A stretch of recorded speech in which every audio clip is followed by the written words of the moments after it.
At 18, I lost everything after my stepsister falsely accused me. Now she's dying and the truth is out. When I was 18, my stepsister, let's call her Jade, decided to falsely accuse me of abuse. My entire family believed her story. Jade was 4 years older than me, and we used to be close when we were children, but eventually grew apart. She's the daughter of my stepfather, from his previous marriage. My mother married him when I was very young. Jade's biological mother had cheated on my stepfather, and their marriage ended after a few years. She tried to keep in touch with Jade for a while, but eventually moved away with her new boyfriend, and they've had no contact since. My stepfather was a respectable man and the type who faced everything alone and never accepted help from anyone. He was a dedicated father, and it was admirable how he put his life into raising his daughter. He never got seriously involved with anyone else after the divorce until he met my mother when Jade was 16. My stepfather took care of everything for Jade and even had a college fund saved for her. But after she turned 18, when she said she wanted to continue studying beyond her bachelor's degree, her father said he had done everything he could to finance her education. But now she would have to continue on her own because he also needed to take care of his retirement and our family's needs. I think this was a pretty fair way to handle the situation because if she wanted to continue her studies, that should be her responsibility, not her father's, since at that age she was old enough to work. But she didn't agree with this. She believed her father should continue financing her studies for as long as she wanted to study, and they fought a lot over this. As a result, she started spending a lot of time with just my mother because whenever she fought with her father, she would come to vent to her. Personally, I thought my stepfather was being quite reasonable, but I never said anything about it because Jade would come to talk to my mother, not me, so it wasn't my place to give an opinion. Anyway, one day she showed up at our house unannounced, as she often did, and my parents weren't home. I don't remember exactly where they were. Probably they had gone to a party, but I remember I was the only person at home when she arrived. I immediately told her my mother wasn't there, and I thought she would leave, but she decided to stay in the living room because apparently she needed some time away from her father since they had just had another ugly fight. To be honest, I had heard enough about her fights with her father because she used to be very loud when venting to my mother, and I really wasn't interested in hearing it all again. But since my mother wasn't there, she started venting to me about it, and I think she expected me to be as sympathetic to her as my mother was. But I had very different opinions about the situation. When she started complaining about her father, I interrupted and said that my mother might feed her delusions. But I thought what my stepfather was doing was perfectly reasonable. I said that he had dedicated his life to raising her to be a competent, capable, independent woman. So now was her chance to prove him right. And if she really wanted to do a master's and then a PhD, she would have to do like everyone else and pay for it herself. She was also a STEM major graduate, and I knew that the job she would eventually get would be enough to support herself. All she needed to do was at least try. But she kept insisting that it would be too much for her and that she couldn't work and study at the same time. So I said that if she had already decided that it was impossible to start working and continue her studies, maybe she should give up on higher education. But it was very unfair of her to demand that her father continue to pay for everything, especially after everything he had already done for her.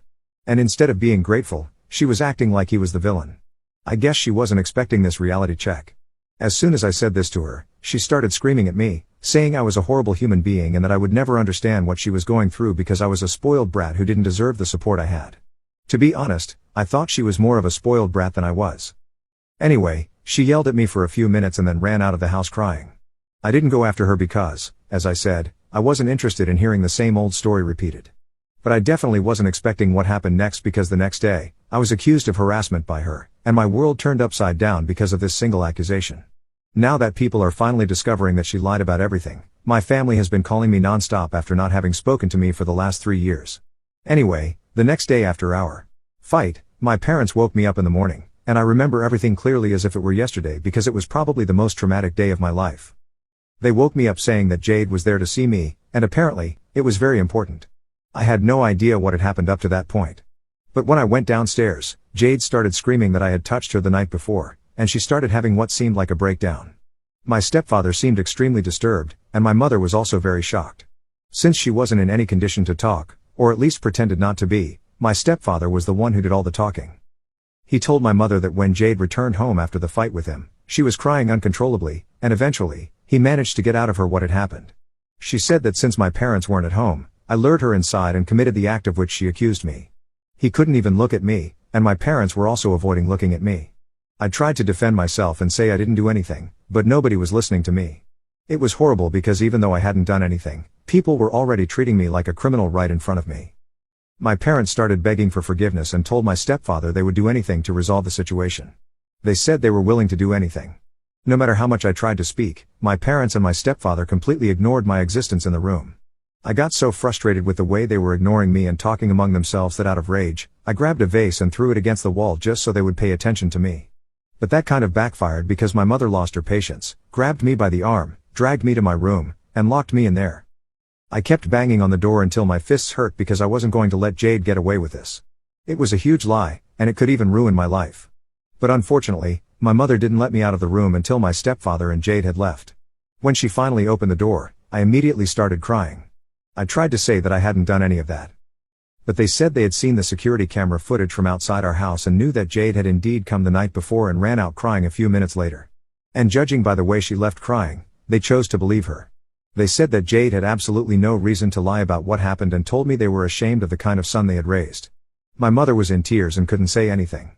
But my stepfather told me that with great difficulty, they had managed to get Jade to promise she wouldn't take any legal action against me. But that meant they also had to promise something in return. Jade demanded that I be sent far away so that she wouldn't have to see me around and relive the traumatic experience. So after much discussion, my parents decided that they were going to send me to live with my great uncle who lives in another state. He was the least favorite relative in the family because of his terrible attitude and anger issues. My parents knew I didn't like him at all, but this was the farthest place from my family. My mother told me that this was the only solution, so I just had to accept it. And not only were they going to send me away, but they also told Jade that they would take away the college fund they had saved for me and give it all to her just to keep everything secret. I tried to protest, but it was useless to talk to them. And eventually, I gave up because I didn't see any point in anything anymore since not even my own parents seemed to trust me. I could also see that probably Jade had falsely accused me just because she wanted something to use against my parents to extract money from them since she felt entitled to financial support for as long as she wanted. A few days after the incident, I already had my bags packed to leave, and my parents didn't even bother to hug me or wish me good luck. In the following days, they pretended I wasn't even at home and I was practically under house arrest, so I couldn't even say goodbye to any of my friends.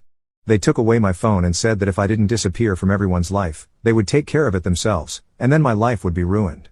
I was forced to cut ties with everyone from my past and move away from everything I knew, all because of a lie that Jade told. A few days after the incident, my great uncle showed up to pick me up, and I was sent to live with him in a kind of exile. Since then, I've had no contact with anyone from my past, neither my family nor my friends. I had to completely restart my life. At first, it was very difficult to adjust to my great uncle's ways because he provoked me all the time, even without knowing the reason why I had been kicked out. But the fact that I had been kicked out was enough for him to use it against me and constantly provoke me. I've already mentioned how he had a terrible attitude and anger issues. So I was walking on eggshells around him. I knew my parents were sending him money every month, but he still pretended he was doing me a huge favor by letting me stay there.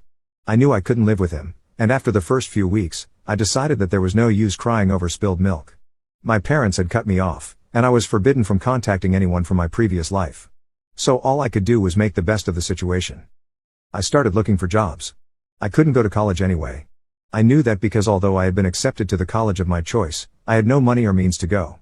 I started looking for jobs after a few weeks of wallowing, and after a few interviews, I finally got a job as a warehouse worker. It didn't pay much, and I was miserable because of how exhausting the work was. But at least when I got my first paycheck, I could get out of my great uncle's horrible house. I was lucky enough to befriend some coworkers my age who were also struggling financially. We became close friends, and the three of us decided to pool our money and rent an apartment together. That's how I managed to move out of my great uncle's house. I didn't even bother to tell him because I knew it would be a relief for him. After I left there, I never heard from any of my relatives again. For the last 3 years, I've been living with the same people I got my first apartment with, and we've been very lucky because after working a few months at the warehouse, we all decided to keep looking for better opportunities since we were always exhausted. Over these 3 years, we've changed jobs several times.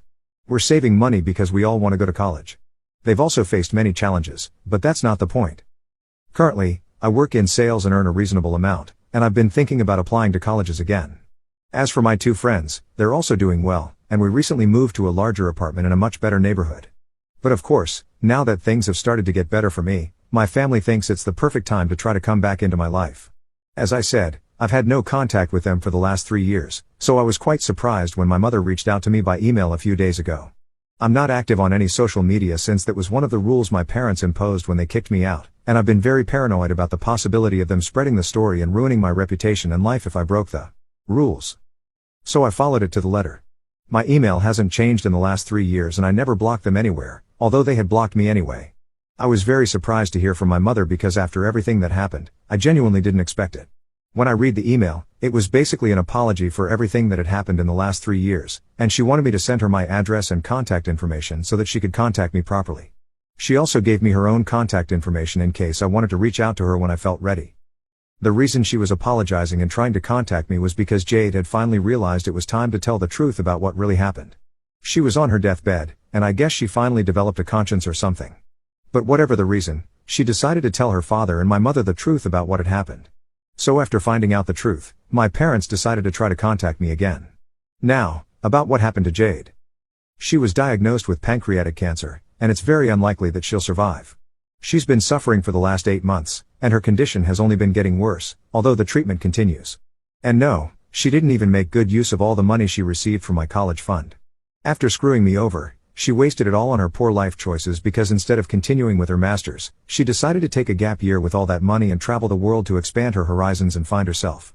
She came back about a year and a half ago and had already spent more than half of the savings because she wanted to live luxuriously. When she returned, she had little money and started going more to my parents, but my stepfather threatened to cut her off if she accepted more money from them. So she was forced to give up on the idea of going to college because, with the little money she had left, she wouldn't be able to pay for the masters without working, and that was something she didn't want to do. But still, she had some money, so she could have used that money well and at least worked to build more capital. However, I think that long trip made her lazy, and she was already quite spoiled. So she continued to spend even more money, buying an apartment and living beyond her means, even without having started looking for a job. Finally, she got a job about a year ago but was diagnosed with cancer and had to quit. Now, she's had to sell the apartment and everything she bought because she needs money. And I don't want to sound insensitive, but after reading what happened to her, I felt good because she really didn't need enemies since she herself was her own worst enemy. After reading the email, I had to think about whether or not I wanted to resume contact with my parents, and I decided to talk to my friends about it. This also meant that I would finally have to tell them the truth about why my parents kicked me out of the house. Initially, I had only told them that we had many disagreements and that's why they kicked me out, but I didn't tell them the real reason. After reading the email, I finally told my friends everything because I really had no one else to talk to about it. I told them everything about Jade, how she lied and hurt me. Then I talked about my parents and how they believed her instead of me. They not only kicked me out and sent me to live with the worst possible relative, but they also forced me to cut ties with everyone from my past and threatened to ruin my reputation if I went against them. My friends could hardly believe what I was telling them as I narrated everything to them. After I finished, they told me that if they were in my place, they would never resume contact with my parents and wouldn't forgive them. And I'm taking this seriously because it comes from my closest friends and basically the only people I have at this point. I wouldn't have thought much about it if they had just told me not to talk to my parents again and leave everything behind. But they think I should talk about what happened to me because for the last 3 years, I've lived in fear even though I didn't do anything. And they're right. To be honest, I had to give up a lot in my life because of a lie someone told and my parents believed her. If I want to get it back, I need to talk about what happened to me. But before doing that, I decided to warn my parents that I would tell the real story about what happened because people deserve to know. And I really don't care if Jade is on her deathbed or whatever. She ruined my life and now I'm going to get it back. So I sent a message to the number my mother gave me and told her what I intended to do. Because I already have screenshots of the email she sent me confirming that Jade was lying. So now I can post about it on social media. And it's not even about posting. I can finally have social media again. I wasn't asking for her permission, but I think she misunderstood the situation. Now she, my stepfather, and even Jade are flooding me with messages asking me not to do this because Jade has already been through a lot and is suffering like never before. So she has already received her karma, and I don't need to punish her any further. They want me not to make the truth public because it would ruin her reputation. They think I can come back and resume everything I left behind without telling people the truth about why I left and no one will question it. And they're right. I could do that. But I don't think I really want to because Jade took a large part of my life. And even my friends think it makes perfect sense for me to post the truth. It's not to get revenge on her. It's just so people know what happened. And I don't think there are many reasonable excuses for disappearing from everyone's life for 3 years and then coming back. Besides, I don't even plan to go back to the city. I'm fine here, but I miss my friends and several of my relatives who were always good to me. So I think at least they deserve to know the truth. My parents and my stepfather have been bombarding me with messages nonstop, which is the only thing that has prevented me from posting. Jade apparently isn't doing well at all, and they've been practically begging me not to post anything. So am I the wrong one if I go ahead and tell the truth about why I had to leave everything behind for 3 years and expose my stepsister, even though she's on her deathbed now? Update 1. I did it, people. I thought about it for a long time. I consulted my friends several times, and they always told me the same thing. Jade and my family took 3 years of my life that I could have lived normally, but I had to live in fear because of them, even though I didn't do anything. It would be perfectly reasonable for me to expose her regardless of Jade's condition. Many of the comments here also agree with the same thing. To be honest, in the end, it was my decision, but knowing that most people would support me in this made me feel much better. It's been a week since my original post, and last night, I published everything, narrating what happened in my life and why I was off the radar and out of everyone's lives for the last 3 years. Everyone who knew me in the past, including friends and relatives, got in touch to tell me they're there for me and that they missed me a lot during these 3 years. Honestly, I believe this because I received many emails from various people in the first few months. But apparently, after that, my parents told everyone not to contact me because I wanted to be alone since I had gone through something very traumatic and needed time and space to heal. So after a few months without contact, people stopped trying to reach me because they wanted to give me space.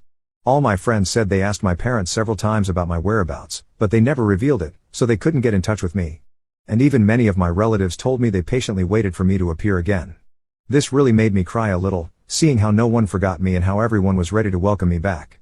More importantly, people said they always found Jade suspicious, but discovering that she did something so low was surprising, even by her standards. My parents and my stepfather haven't said anything so far, and I hope they continue that way because I really don't want to talk to them. As for me, I feel much lighter now that I've got all this off my chest. Talking about what happened to me was a good choice, and I don't regret anything. Update 2. Hello. It's been a few days since I posted this, and my parents contacted me yesterday to say they're very disappointed in me because they asked only one thing, that I let sleeping dogs lie and make up an excuse about why I was gone for 3 years, but not tell everyone the truth about what happened because Jade deserves peace and tranquility given her condition. Apparently, after my post, she lost practically all her friends, and no one in the family is willing to talk to her, as if that were my fault. It was shocking to see that even now, they care more about what Jade is going through than what their own son went through for the last 3 years. An apology will never be enough, and I told them that I no longer care about their disappointment. They also disappointed me on many levels, and now they have no right to expect anything from me. If Jade deserves peace and tranquility now just because she's sick with cancer, I can say the same about myself. Why? When they kicked me out and sent me to live with my terrible great-uncle, I was only 18 years old, and yet they had no sympathy or mercy for me. And at least I'm telling the truth. Jade lied and got away with it for 3 years. So now I'm going to get my life back, and I won't let anyone try to make me feel guilty about it. I told them to never contact me again and that the only people they should be disappointed in are themselves.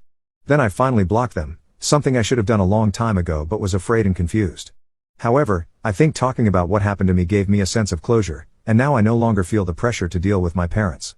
They and their expectations can go to hell, and I don't care. Update 3. Hello everyone. I finally decided to visit my friends and family members after 3 long years this weekend, and it was basically the best decision I've ever made. I also brought my roommates with me, more for moral support than anything else. And to be honest, they've become so close that we're like brothers now, and I wanted them to meet my friends too. Everyone is getting along very well, and my friends are very happy to see me. In fact, I'm even staying with one of them now because everyone was offended when I said I would stay in a hotel. I'll be back in a few days, but my heart is so full of joy that I can't even explain it in words. My roommates and my old friends are all living together in one of my friends' houses, and we're having a lot of fun. I also managed to reconnect with many of my relatives, and they told me they've cut ties with my parents, my stepfather, and Jade, and don't plan to have anything more to do with these people. This makes me very happy because at the end of the day, people will always take a stand for what is right. I'm happy to be surrounded by people like this who didn't forget me and love me more than my own parents.